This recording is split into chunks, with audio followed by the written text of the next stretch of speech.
Same rain, same flooding, same damage, and same excuses. Yeah, tonight neighbors who just want a little relief were once again caught in the middle of a blame game. Local 12's James Pilcher joins us live in Norwood after speaking with families who are reaching deep into their pockets once again. And James, I might be incorrect on this, but about 5 years ago there was some pretty severe flooding in the Norwood area. I know because I was covering it. Is this kind of right around the Elm area and right near the high school?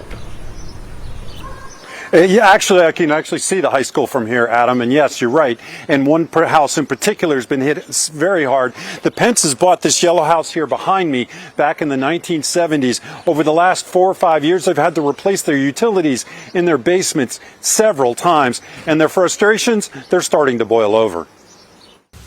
We made it to June 30th this year without getting flooded. Jennifer Pence shot this video Wednesday night of the latest round of flooding here.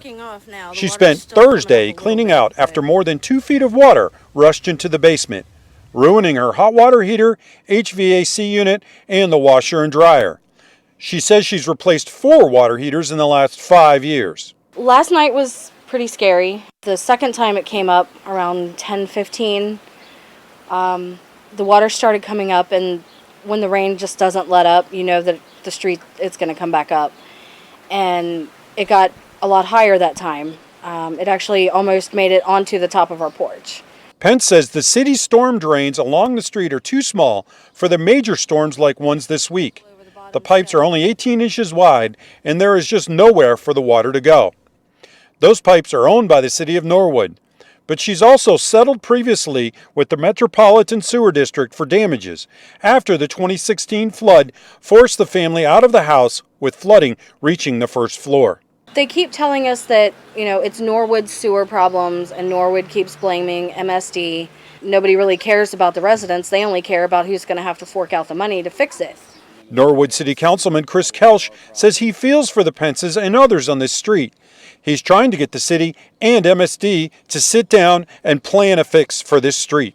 It's really heartbreaking to me that every time it storms here, that these residents on this street, down that street, up both ways, they have to really worry. They just want to live their lives here in peace. They invested in this community, and all they're looking for is for this city to invest a little bit in them. So I reached out to MSD as well and did get a response, and they said they've actually had 400 different complaints from all over the region that they're in the process of investigating, both in terms of the sewer lines backing up as well as surface flooding. But they also say that there aren't any sewer lines here on this street that are their responsibility, and that that being said, that they do want to work with the city of Norwood on longer-term fixes on that issue. As for the Pences, I asked them about whether or not they could sell this house and move. They said they would love to, but the flooding has made it very difficult to sell the house. They're planning to be part of a rally at Norwood City Hall tomorrow at 1 p.m. to voice their frustrations and see if they can get heard. Live in Norwood, James Pilcher, Local 12 News. You just have to feel for those folks, James. All right, thank you for that. If you're experiencing a sewer backup inside your home, you can call MSD. We have a link with contact info at local12.com. Just hover over the news section and click on the Get It Now links.